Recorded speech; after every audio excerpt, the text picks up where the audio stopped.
The 17th of October.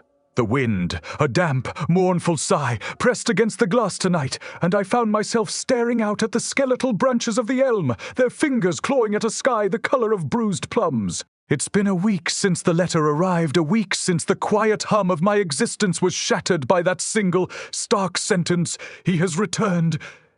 The writer, of course, signed himself only as a friend, a moniker as chillingly vague as the news itself. My brother Thomas, lost to the fog of the Andes 12 years ago, presumed dead, returned. My mind, a meticulously ordered filing cabinet, struggled to accommodate this impossible re-entry. I've been a man of facts, of measurements, of the tangible for as long as I can recall. This is beyond the pale of terrestrial understanding. My cat, a creature of singular inscrutable grace named Marlowe, has been unusually agitated. He's a sleek, black shadow, usually content to nap in sunbeams or weave between my ankles as I work in my study. But for the past few days he's been a constant presence, his emerald eyes wide and fixed, following unseen movements in the periphery. He sit by the door for hours, a low growl rumbling in his chest, his tail twitching with an almost frantic energy.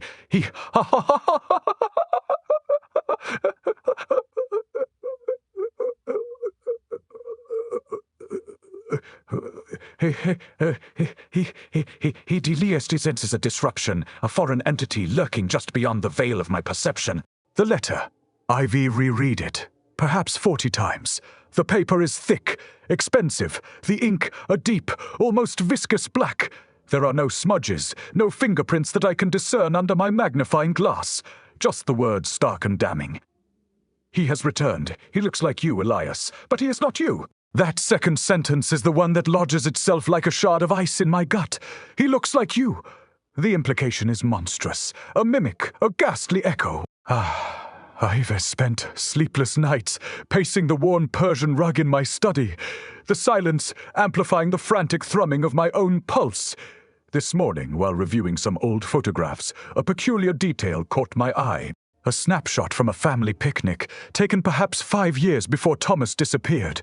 He was laughing, his head thrown back, his features clear and vibrant, and beside him barely visible in the background, a figure, a man, wearing a hat pulled low, obscuring his face, but the build, the set of the shoulders.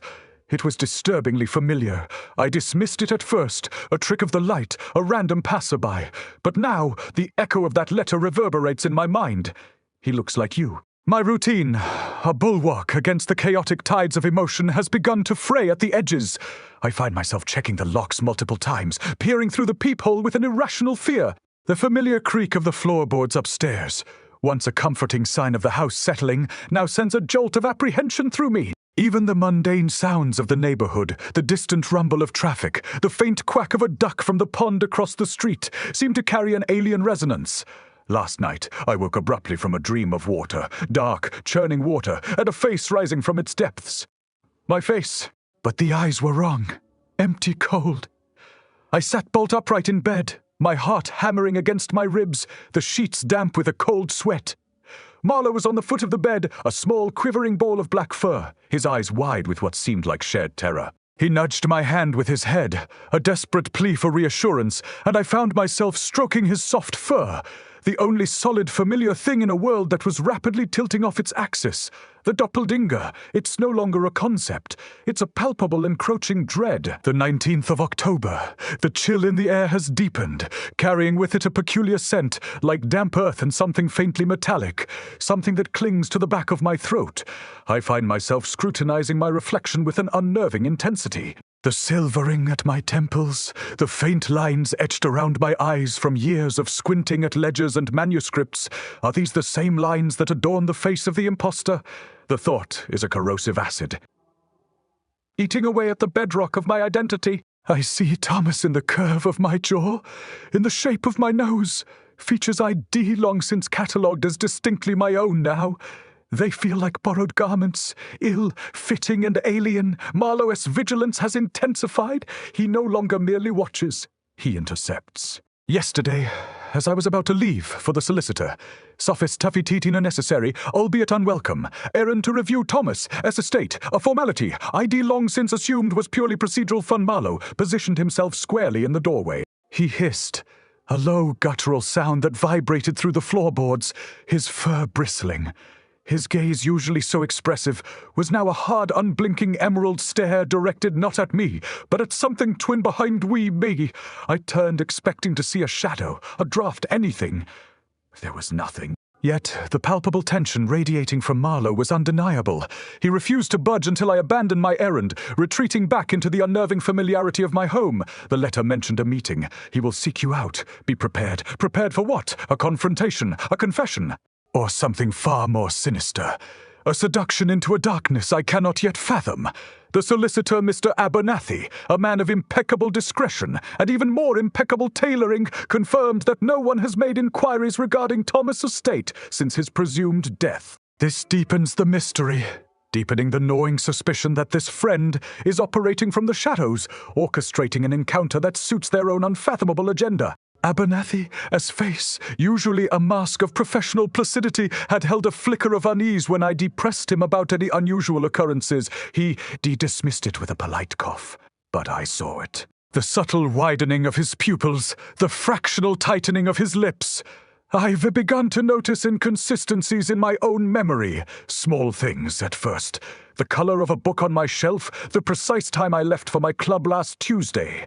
Then, more significant lapses. A conversation I distinctly recall having with my housekeeper. Mrs. Gable, only for her to deny it ever took place. She's been with me for 15 years, a woman as reliable as the sunrise. Her confusion mirrored my own, a shared disorientation that felt more terrifying than any supernatural manifestation.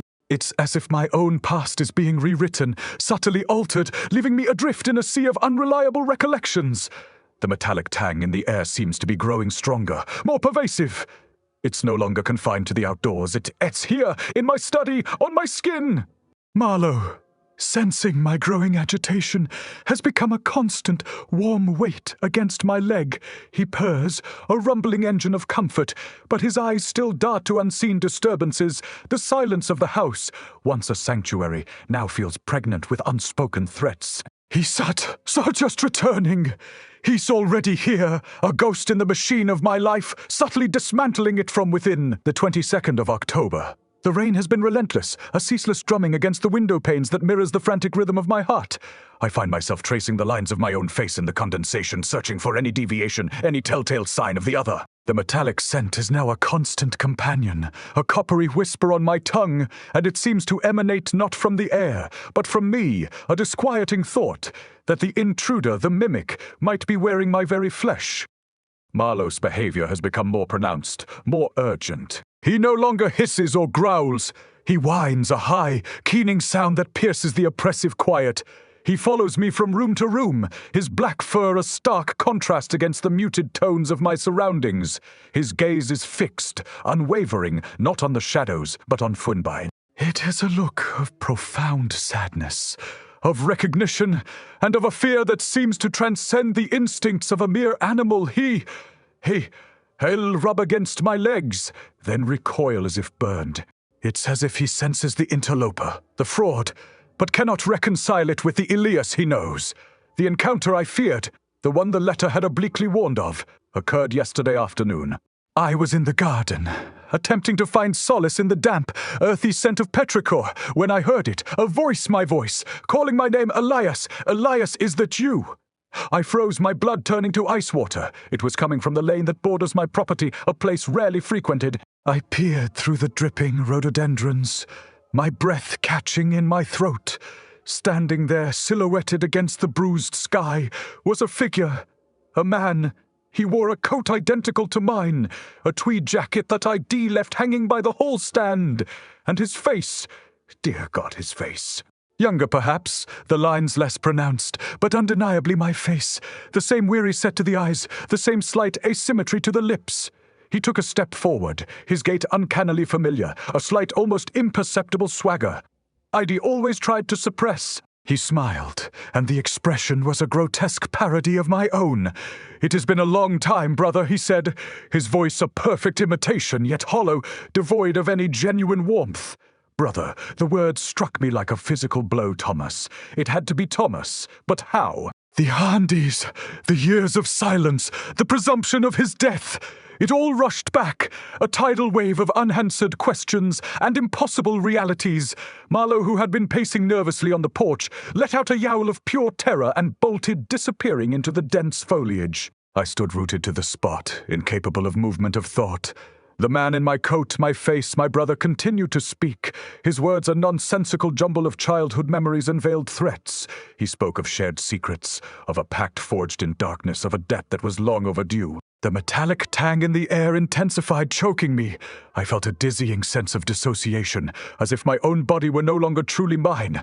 The face before me was a mirror, reflecting a distorted, terrifying version of myself, a stranger wearing my skin, speaking with my voice. The rain continued to fall, washing over us both. A futile attempt to cleanse the burgeoning horror. The 24th of October.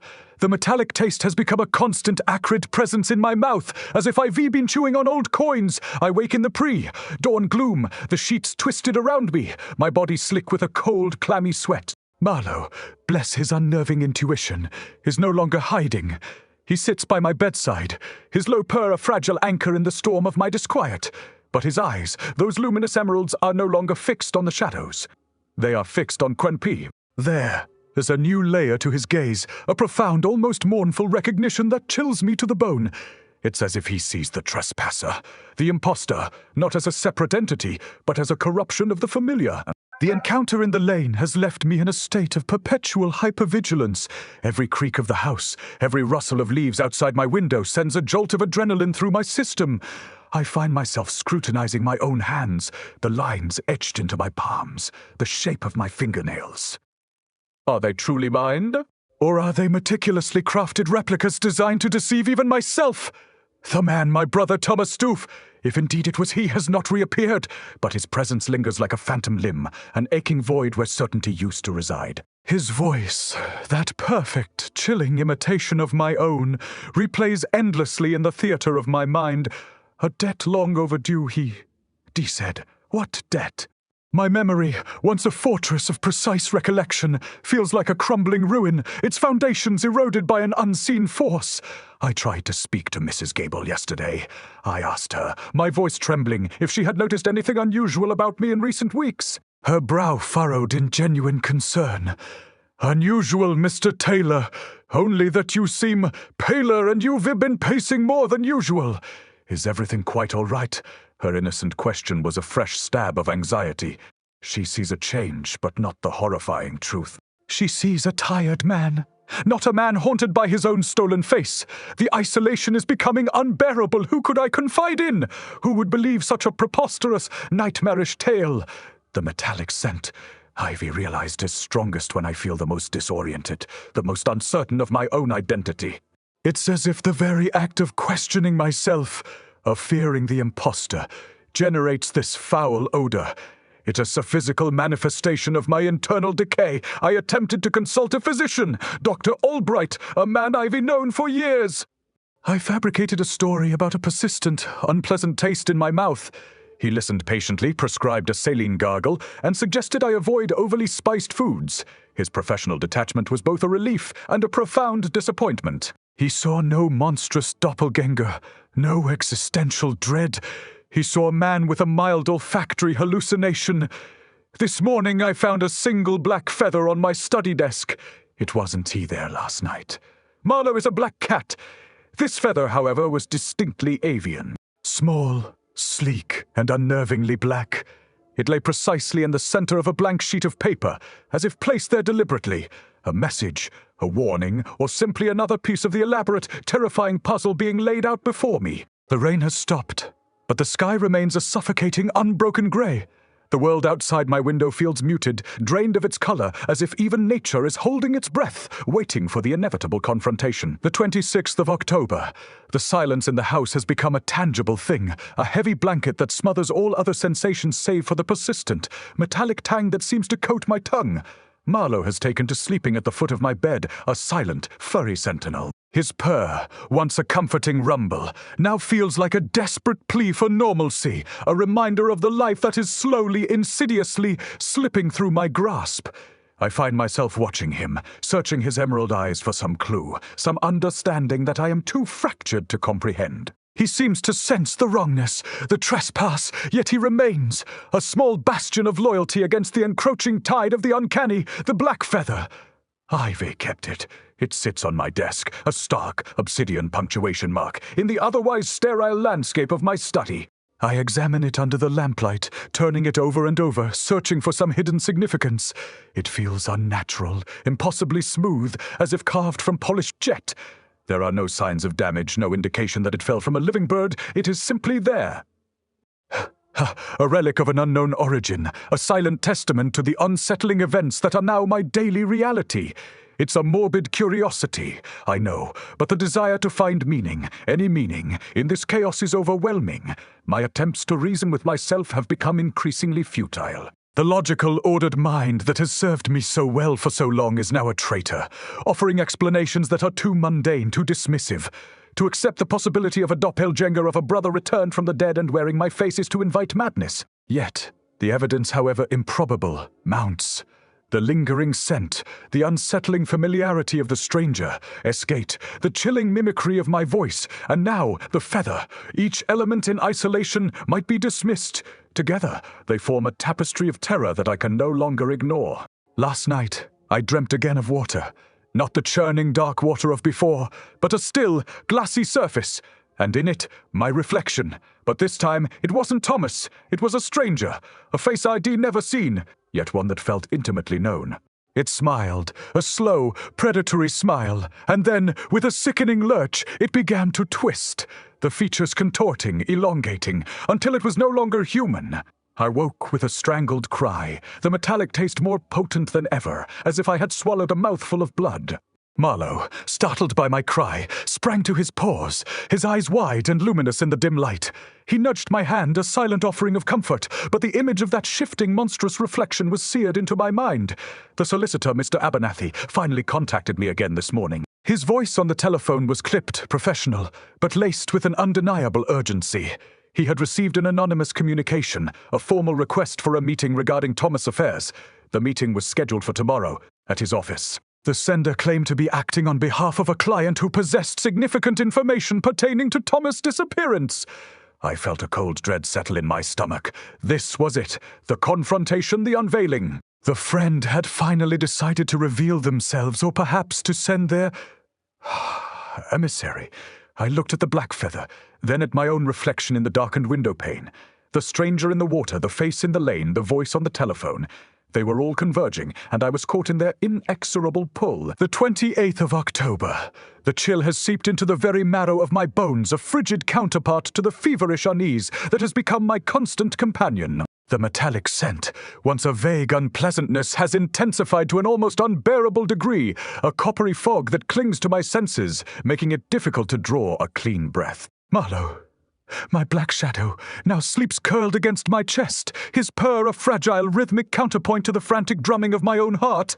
He senses it. I know he does the encroaching wrongness, the insidious presence that wears my face. The meeting with Abernathy yesterday was inconclusive and deeply unsettling. The man who arrived was not Thomas, nor was he the stranger from my dreams. He was an impeccably dressed individual, his features sharp and intelligent, his eyes a pale, unsettling blue that seemed to bore directly into my soul. He introduced himself as Mr. Silas Croft, a legal representative. He spoke with a calm, measured cadence, the kind that lulls you into a false sense of security. He presented documents, authenticated, he claimed, by the highest authorities detailing Thomas. Signal wishes, a distribution of assets, a codicil to his will, all signed and witnessed. But the signature, it was a perfect, chilling replica of my own. Abernathy, bless his meticulous, if somewhat unnerved soul, had clearly been apprehensive. He observed my reactions, the subtle tremors in my hands, the widening of my eyes as I compared the signature on the document to my own. Croft noticed, of course. He offered a thin, almost imperceptible smile. A remarkable likeness, wouldn't? Did you agree, Mr. Taylor? Your brother always admired your precision. Precision, the word felt like a brand. My precision, my ordered life now weaponized against me. Croft spoke of Thomas' final days of a profound spiritual awakening, a desire for reconciliation. He painted a picture of a man seeking redemption, a man who, in his final moments, had wished to reconnect with his estranged brother. He spoke of Thomas's regret, his longing for forgiveness, but there was a hollowness in his pronouncements, a calculated hollowness that suggested a performance, a meticulously rehearsed deception. He claimed Thomas had entrusted him with a final message, a confession of sorts. He said Thomas had confessed to having been replaced, that he had been living a lie, a stolen life, for years. My mind reeled. Replaced, but he was Thomas? He was my brother?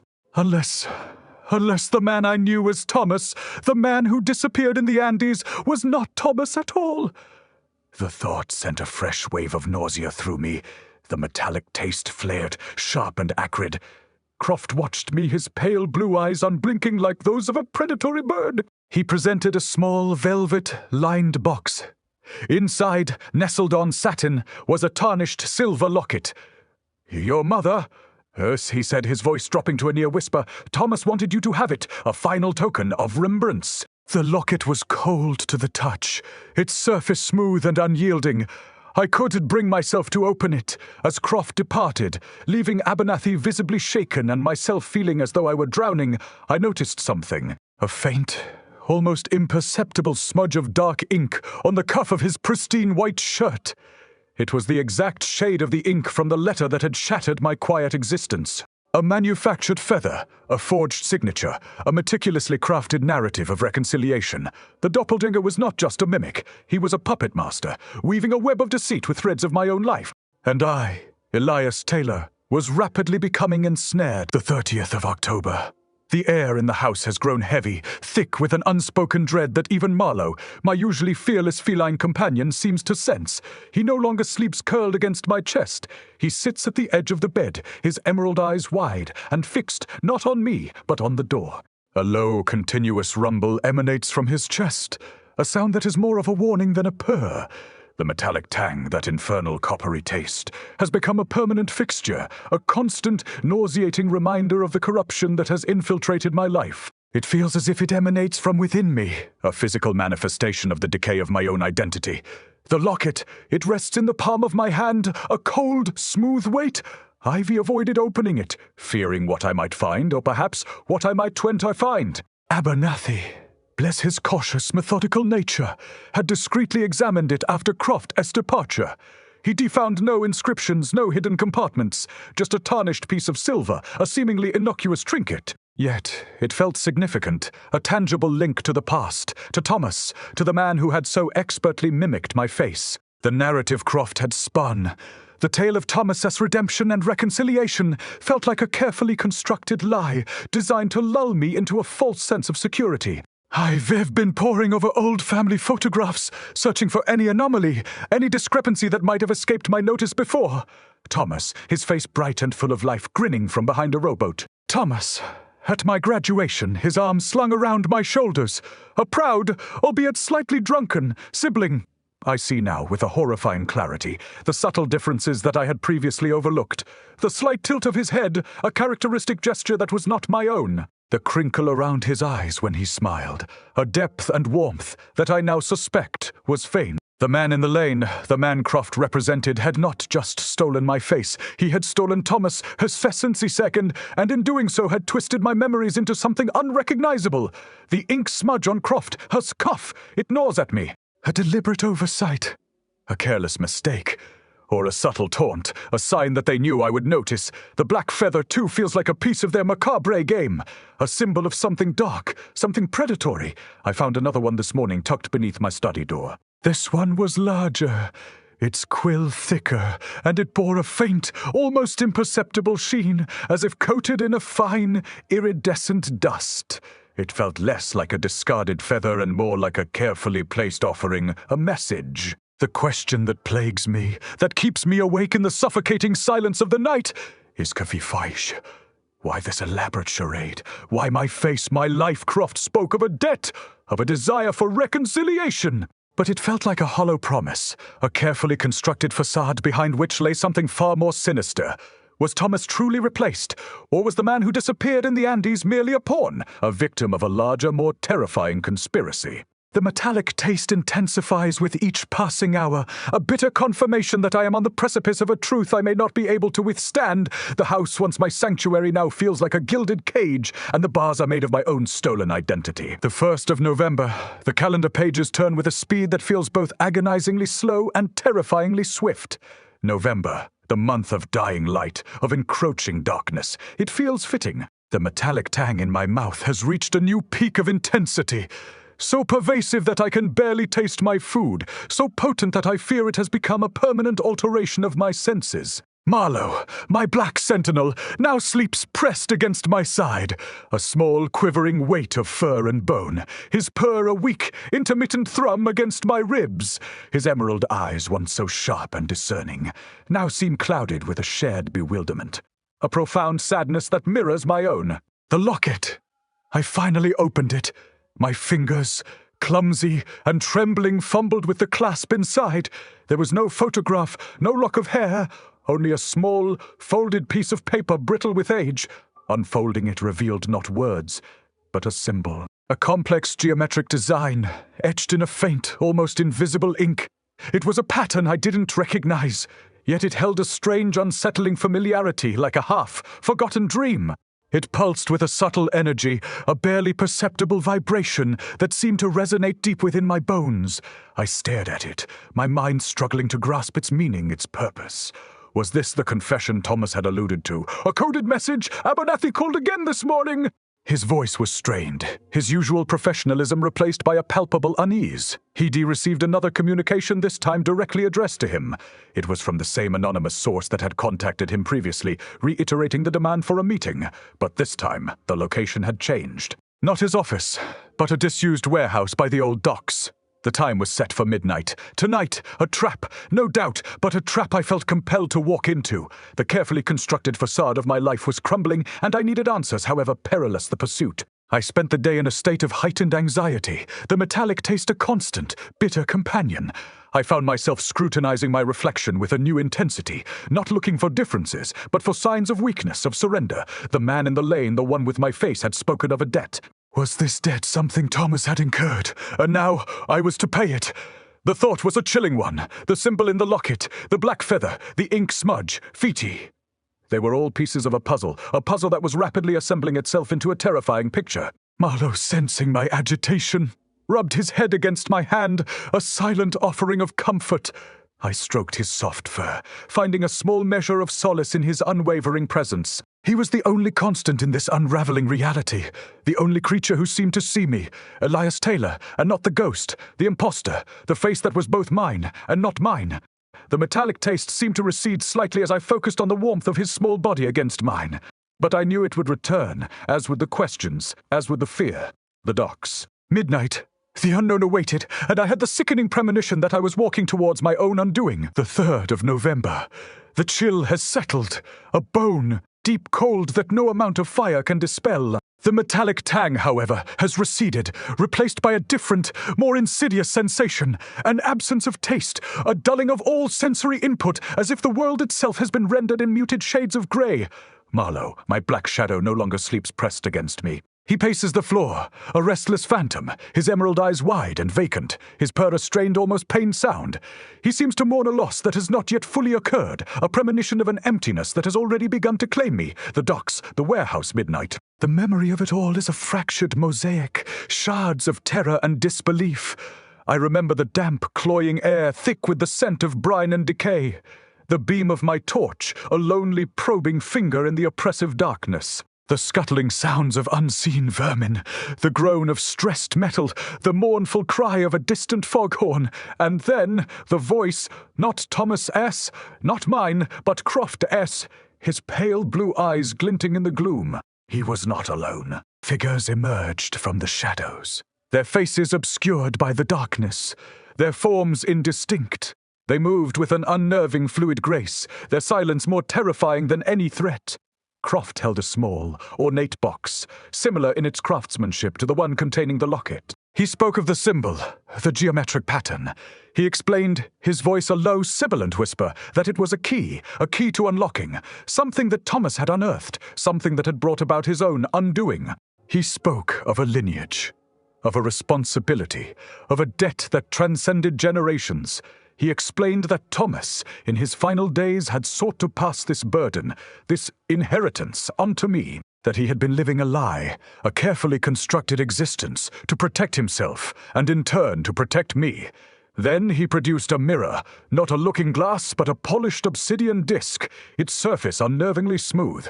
He held it before me, and for the first time I saw him. Not Croft, not Thomas, not the stranger from my dreams. I saw twy mine, Elias Taylor. But the eyes were not mine. They were empty, devoid of any life. And from those eyes, a faint, iridescent dust began to fall, mirroring the sheen on the second black feather. The doppelganger was not an external entity. It was a reflection, a corrupted echo, an entity that fed on identity, on existence itself. Croft explained that Thomas had been living under its influence, slowly being consumed, his memories and his very being leached away. The man I knew as Thomas had been a phantom for years, a puppet controlled by this parasitic reflection. The debt was the price of existence, the offering of oneself to this entity. The symbol in the locket was a ritualistic key, a means of control, and the locket itself a conduit. Croft, it seemed, was not an enemy, but a custodian, tasked with ensuring the entity. His lineage continued. He claimed Thomas, in his final lucid moments, had ensured the process would not consume me entirely, that a part of my true self would remain, a flicker of resistance. He offered me a choice to fully embrace the entity, to become its new vessel, or to resist to fade, Marlowe. I remember a desperate, animalistic cry, a flash of black fur against the gloom, then nothing. The metallic tang was gone, replaced by an unnerving void. A silence that screamed. The 5th of November. The world is a pale imitation of itself, a washed-out canvas devoid of color and scent. The metallic tang is long gone, replaced by an oppressive, absolute absence of taste, of sensation. It is as if I have been scrubbed clean, my very being rendered inert. Marlowe is no longer here. The memory of his desperate, black streak against the warehouse gloom is a wound that will not heal, a silent testament to the price of my survival, or perhaps my damnation. His absence is a more potent horror than any tangible threat. Croft, as words echo in the vast emptiness of my mind. To resist, to fade, I chose to resist. The obsidian disc, the mirror that showed not my reflection, but the void was too much to bear. The entity, the parasitic echo, pulsed within it, a malevolent hunger emanating from the empty eyes that wore my face. Croft had offered me a choice, a grim inheritance. He explained that Thomas, in his final moments of lucidity, had managed to sever his connection to the entity, leaving it seeking a new vessel, a new host. He had left the locket, the key, as a means of control, a way to bind it, not to erase it.